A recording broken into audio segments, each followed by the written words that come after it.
Oh, Moi, j'ai pas le nez tordu, donc si vous l'aviez gagné, on aurait un peu moins de pression.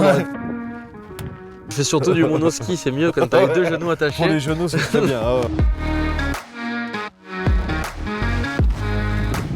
Je désavoue complètement tes dires, parce que c'est pas que sur la fin de carrière, c'est Ça a aussi toujours le début de été. carrière, Le meilleur jambon du monde, modestement. en toute humilité. Non, bon là,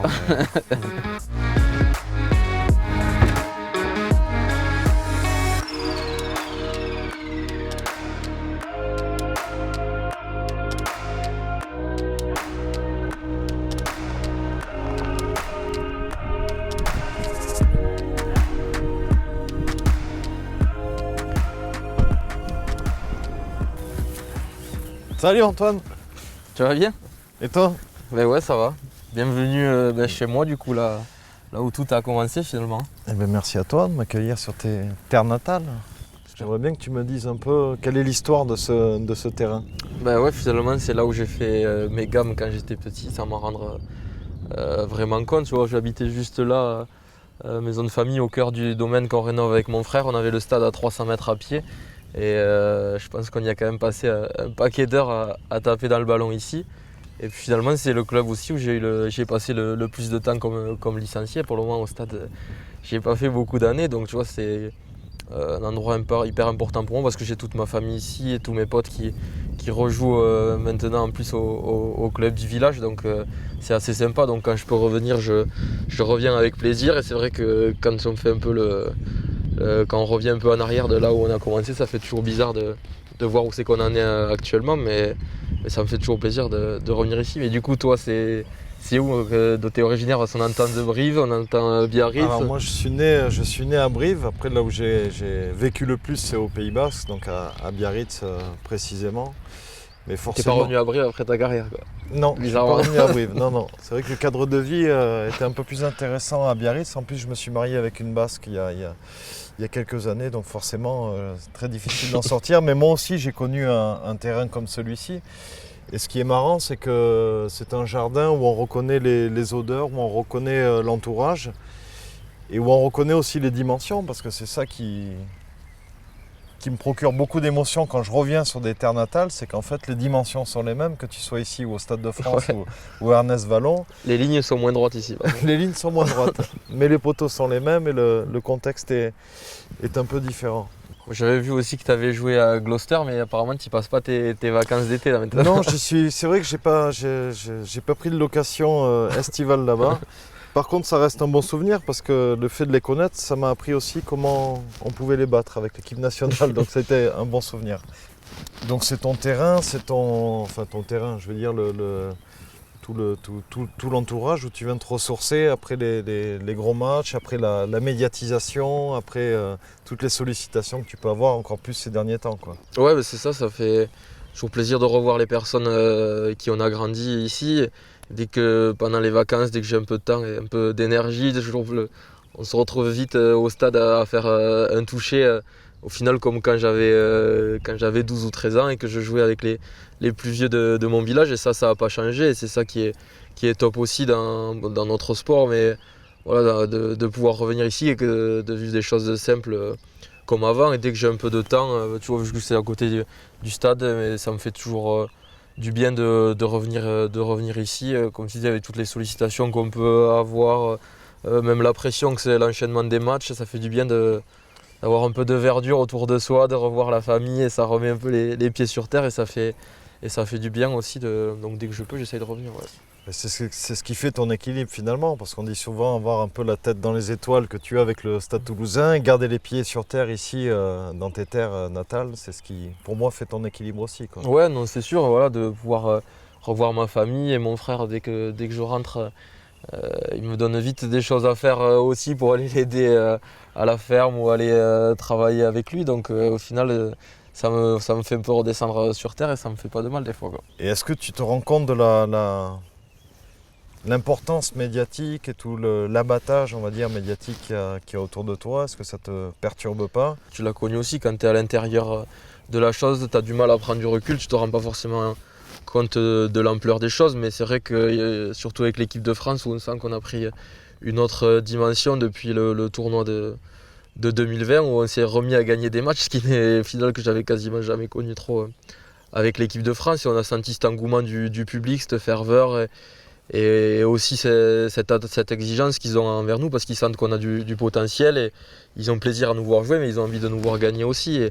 Et c'est vrai que ça nous motive encore plus. Et chose qui, avec les dernières années de l'équipe de France, c'était un peu compliqué, mais c'est vrai que vous avez une génération où vous gagnez le tournoi quasiment un an sur deux et il y avait un engouement autour du rugby à cette période-là qui était assez incroyable. Donc là, on commence à peine à retrouver ça, mais c'est vrai que ça fait plaisir. Et est-ce que tu sens que quand tu reviens ici chez toi, parce que moi je l'ai connu pendant ma carrière, n'étant pas natif du Pays Basque, mais j'allais me ressourcer dans les montagnes proches de Biarritz, et je ressentais vraiment comme comme un portable qu'on recharge en fait, recharger un peu les batteries, de se retirer un petit peu du contexte vraiment rugbystique et revenir à des choses un peu plus essentielles, quoi. Ouais, voilà, mais ça permet de couper de tout cet environnement médiatique, sportif, la pression, l'enjeu qu'on peut avoir tous les week-ends. Ici, on coupe un peu tous les réseaux, on souffle un grand coup et voilà, on a des relations simples avec les gens qui nous ont connus et qui nous aiment depuis qu'on est tout petit, et pas forcément pour le joueur de rugby qu'on est, mais pour le gamin ou l'homme qu'on devient. Et c'est ces rapports simples là aussi qui font du bien au corps et à la tête, je pense. Même toi, tu avais connu ça aussi, parce que souvent quand on est à la charnière, on a un peu plus d'exposition et buteur en plus. Et il y a eu notamment ce match face à l'Angleterre dont on se souvient tous, où ça a dû quand même être un tournant dans ta carrière. Je ne sais pas comment toi tu l'avais vécu à l'époque. Mais... Alors après, à chaud, je m'en suis pas trop rendu compte si tu veux, mais je sentais bien entendu qu'il y avait grosse pression et puis surtout que la pression relâchait. Tu fais bien de m'en parler parce que j'ai une petite histoire avec ce match face aux Anglais où on décroche le Grand Chelem. C'est qu'on avait joué un samedi soir en prime time. Donc, bien sûr, on l'avait fêté le Grand Chelem, rentré au petit matin à l'hôtel et j'étais rentré chez moi après à Biarritz donc le lendemain. Et ma femme m'accueille en me félicitant, très heureux de me voir, et elle m'annonce qu'elle est enceinte de notre premier enfant. Donc il y a eu vraiment le double qui m'a à la fois mis beaucoup d'émotions, mais à la fois qui m'a remis un peu les pieds sur terre. Et ensuite, tu sais, c'est comme ta venue ici, comme je te disais tout à l'heure. En plus, au Pays Basque, on a la chance d'avoir l'océan qui est voilà, une source d'inspiration, une source où on peut s'évader totalement. Puis la montagne qui nous permet aussi de penser à autre chose et de prendre un peu plus de hauteur. Donc ces périodes de forte médiatisation, j'ai essayé de les gérer au mieux, même si on les subit forcément. Et je me rends compte maintenant que j'ai arrêté en vous voyant évoluer. Mais ce qui me rassure, c'est que tu reviennes sur tes terres, qui pour moi est une chose essentielle et importante dans votre équilibre de sportif de haut niveau. Bon, mais du coup, vu qu'on est chez moi, c'est moi qui vais faire le guide. Je te fais faire un petit tour de voiture pour te Allez, faire avec découvrir plaisir. Le paysage. Avec grand plaisir.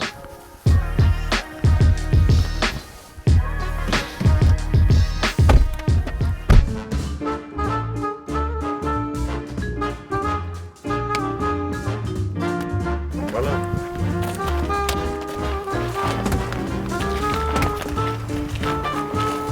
Il me lève la vitre, ce coquin.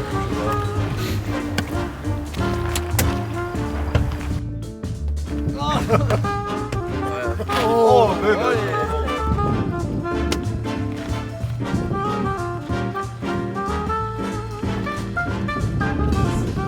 Bon, j'imagine que tu as été testé. De toute façon, moi, j'ai eu le test PCR négatif hier, donc ça va. Eh ben figure-toi, je l'ai reçu ce matin, moi, par mail. Je l'ai c'est fait parfait. hier aussi. Je suis négatif. On n'est pas obligé de mettre le masque. Moi, j'ai pas le nez tordu, donc ça va, mais je pense qu'il y en a qui doivent avoir plus de difficultés que moi pour passer la tige. On est épargné par les naseaux tendus. Donc Enfin, encore que certains neufs, Fabien son nez. oui, c'est vrai. Et bon, il jouait à une époque où il était visé. Elle me manque pas cette époque-là.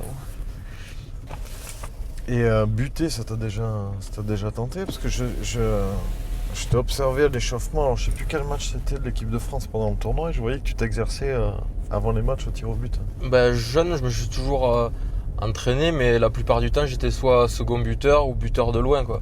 Mais je me suis toujours entraîné, même quand j'étais à Castres, je sais pas, je m'entraînais 3 ou 4 fois par semaine. Alors, franchement, j'y passais vraiment du temps. Et à Castres, on avait des buteurs talentueux et moi j'avais 18 ans, donc... Mais t'aimes le geste, t'aimes ouais, j'ai toujours aimé ça et je m'y suis entraîné pas mal. Après, quand je suis arrivé à Toulouse, j'avais buté juste avec les moins de 20 un peu et jamais en championnat. Après, c'est à double tranchant. Tu peux être le héros de la soirée comme le bouc émissaire si jamais tu la manques. Voilà. C'est vrai que c'est un rôle un peu traître, quoi. Et Antoine, on arrive à l'hôtel Dupont. Donc, est-ce que tu peux me raconter un peu l'histoire de cet hôtel et la spécialité? Parce qu'apparemment, il y a une spécialité culinaire particulière ici. Bah, là, ça a fermé en 2010 ou 2010-2011, il me semble. C'était l'hôtel-restaurant familial. Je crois qu'avec mon frère, on est la 6e génération.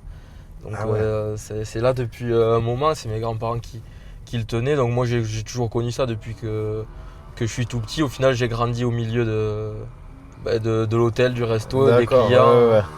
C'est l'institution locale, quoi. Ouais, dans les années 90, c'est vrai que ça marchait fort. Il y avait cette recette phare qu'avait lancé mon grand-père, là, le magret en cocotte. Et les gens, dans le sud-ouest, il y avait quand même une petite renommée. Les gens se déplaçaient exprès pour manger ça, ou alors quand ils allaient au ski, ils s'arrêtaient sur la route. Et c'est vrai que pas mal de fois, même aux réceptions à Toulouse ou dans la rue, les gens m'en parlent encore. Ah ouais. Maintenant, la plupart, ils ont des cheveux blancs quand même. Parce que là, mais bon, ils ont quand même été marqués par le plat et l'établissement. C'était connu pour être un lieu de gastronomie assez réputé.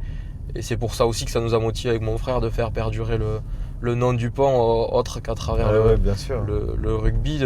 C'est une belle histoire.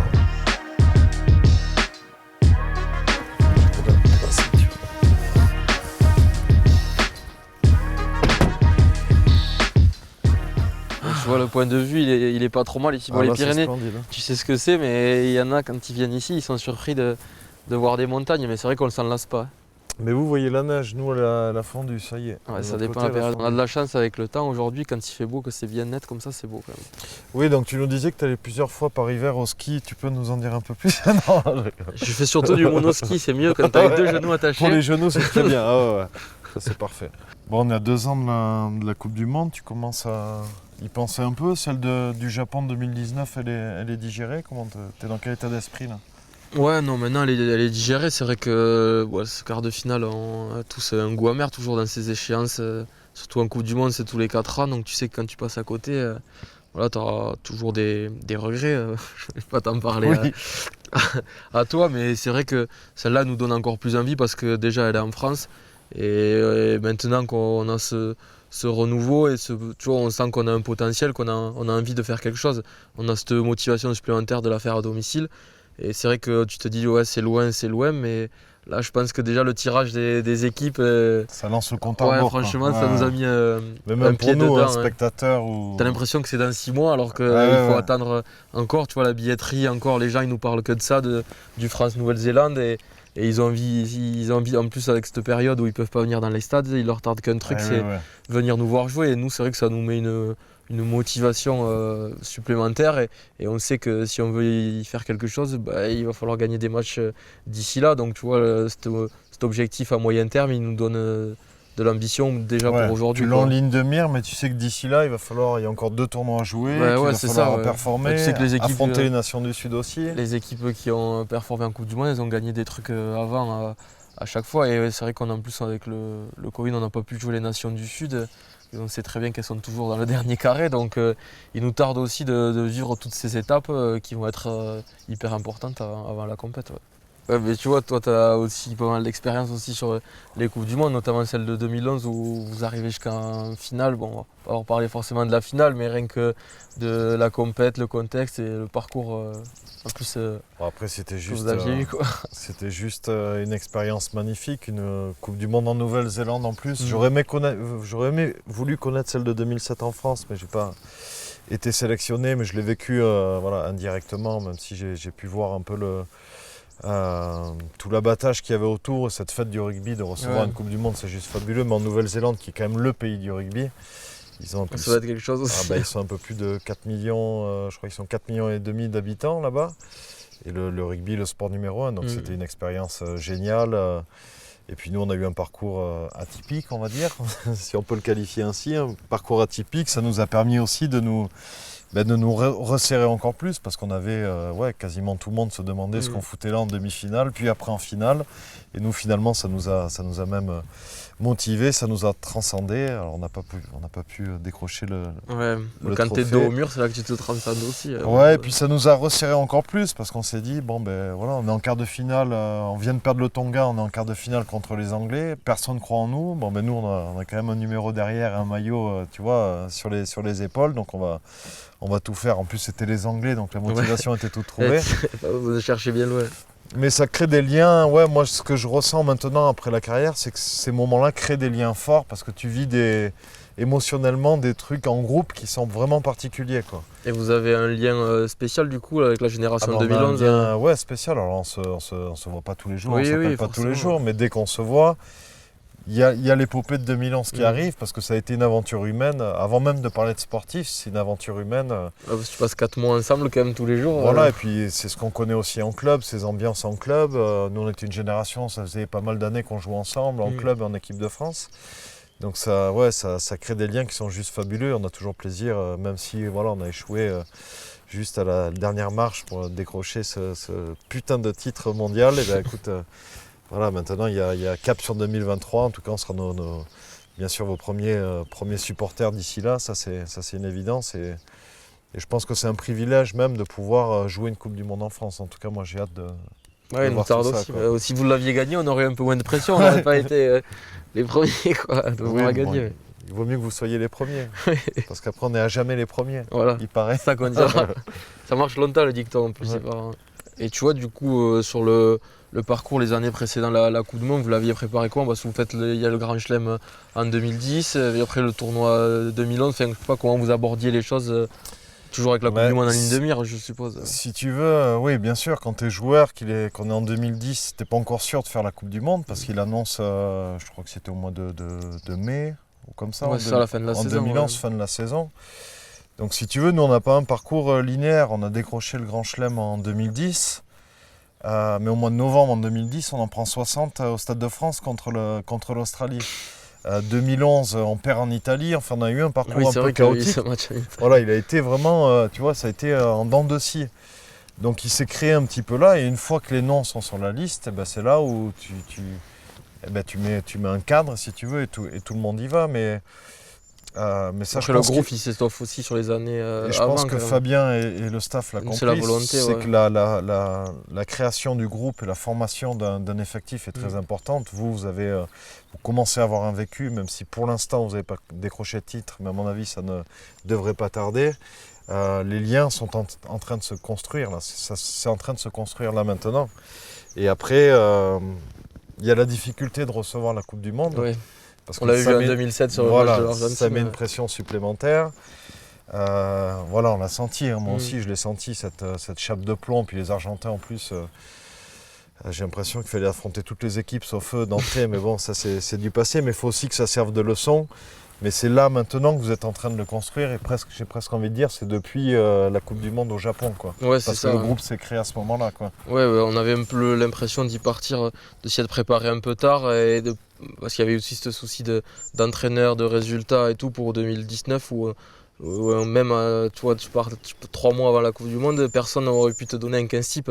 Donc tout ça, ça nous permet d'avoir plus de confiance, d'avoir cette continuité là. Et c'est la volonté du staff, mais je pense que ça peut que nous aider pour notre vécu commun à passer du temps ensemble. Et puis ça crée de la concurrence aussi, de l'émulation au sein de l'équipe. Il y en avait en 2019, il y en aura aussi en 2023, mais c'est ça aussi qui fait que tu as envie de t'entraîner encore plus, d'être le meilleur en club, de donner encore plus, quoi.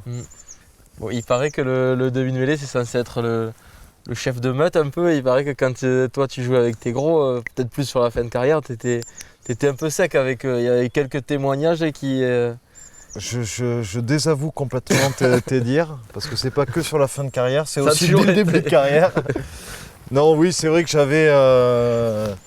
Déjà, demi-mêlée, pour moi, il faut qu'il ait une emprise sur le paquet d'avant. Alors parfois, il ne faut pas, bien sûr, que ça dépasse les limites, mais moi, j'ai toujours estimé que les avants avaient besoin d'une voix, parce que souvent, que ce soit en mêlée fermée, sur les ballons portés, ils ont la tête en bas et puis ils n'ont pas la vision qu'on peut avoir nous derrière le pack. Donc voilà, depuis tout petit, j'avais l'impression qu'il fallait avoir porté la voix pour bien les diriger. Et après, moi, j'avais beaucoup d'exigences envers moi-même. Et c'est vrai que parfois, je dépassais un peu trop la limite où je voulais assez directif, quoi. que je voulais que les avants aient autant d'exigences que j'en avais envers moi. Ce qui était parfois un peu préjudiciable. Mais en tout cas, avant tout, ça servait à Ça partait d'une bonne intention. tirer l'équipe vers le haut et voilà, qu'il y ait un maximum d'exigences de toutes parts, quoi. Mais je ne viendrai pas à parler de maltraitance comme certains ont pu en parler. T'as marqué Ici, là, quelques mecs proche de apparemment, nous. quand même. Mais oui, ben ça, moi il y en a aussi qui m'ont marqué. Hein, tu sais, dans ma carrière, il y a des joueurs qui marquent. Mais oui. Mais j'en rigole maintenant, mais sur le moment, voilà, c'est un peu crispant, quoi. Mais bon, j'estime que ça fait partie aussi du rôle du demi-de-mêlée, parce que c'est avant tout pour les aider. Parce que parfois, tu le sais, ils peuvent être un peu mollassons, les avants, qu'il faut les bouger avec la voix. Ouais, d'accord. Mais bon, il y en a plus qui me remercient qui me le reprochent d'avoir ce comportement-là. Comment ça va?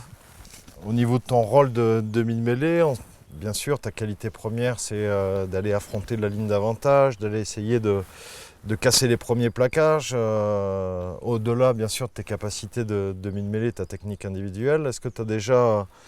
alors je pense pas maintenant, mais dans un âge charnière, 17-18 ans, voulu passer dans la cage?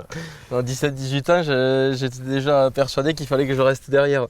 Et je t'avoue que quand je regarde les entraînements, que nous on travaille le jeu au pied, où on fait des passes, et qu'on voit les avants se rentrer dedans pendant 1 heure, non, pas trop, quoi. Non, et surtout quand tu regardes les matchs qu'ils font eux, des fois ils sont capables de pas toucher un ballon.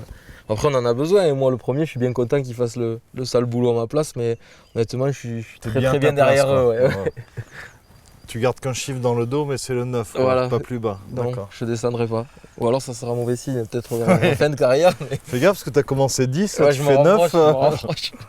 Bon, du coup, vu que toi tu es un franchisseur chez Land depuis un moment, moi qui suis nouveau dans la famille, tu peux m'expliquer un peu comment ça marche? Il y a pas mal de boutons, il paraît que tu aimes bien faire des rallyes dans le sable, la neige, la boue. On m'a dit ça, alors je sais pas. Je suis pas un grand spécialiste. En tout cas, ce que je peux te dire, c'est que j'aime beaucoup ces voitures et celle-là en particulier parce qu'en fait, le véhicule, il s'adapte à tous les sols que tu vas rencontrer. Tu vois, il y a juste qu'à appuyer ici. Et là, tu choisis les différents modèles. Donc, si tu vas sur du gravier, sur du sable, en fait, le véhicule s'adapte à tout terrain et à toute défense et il franchit tout. Ça te rappelle pas un joueur? Ça marche, c'est pas de la pub au moins. Ça te rappelle pas un joueur? Quelqu'un qui franchit tout, non? Je vois pas. Bon, mais toi, tu les as aussi en toi, tous ces modes-là, tu vois. Ils sont à la fois dans la voiture et tu les as en toi.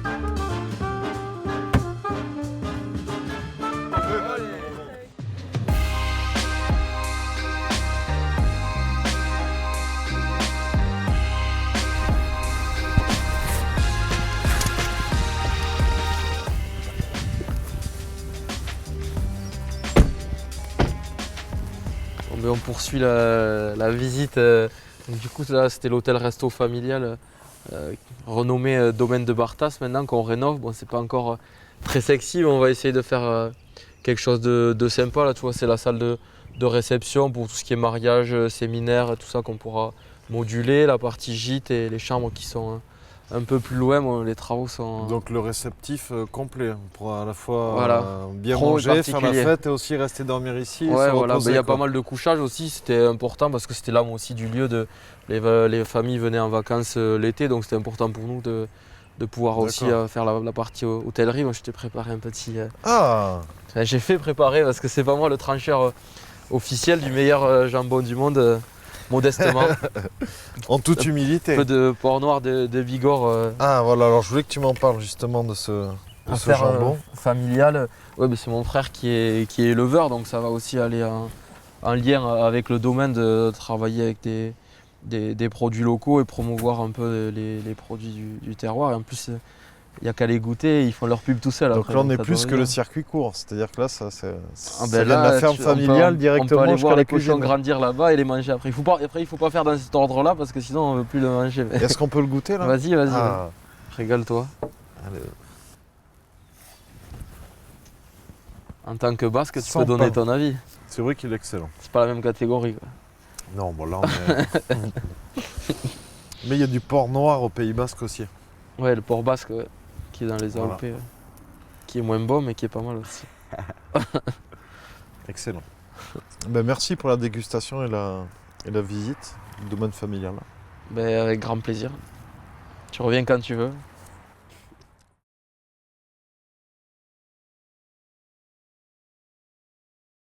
Are you listening?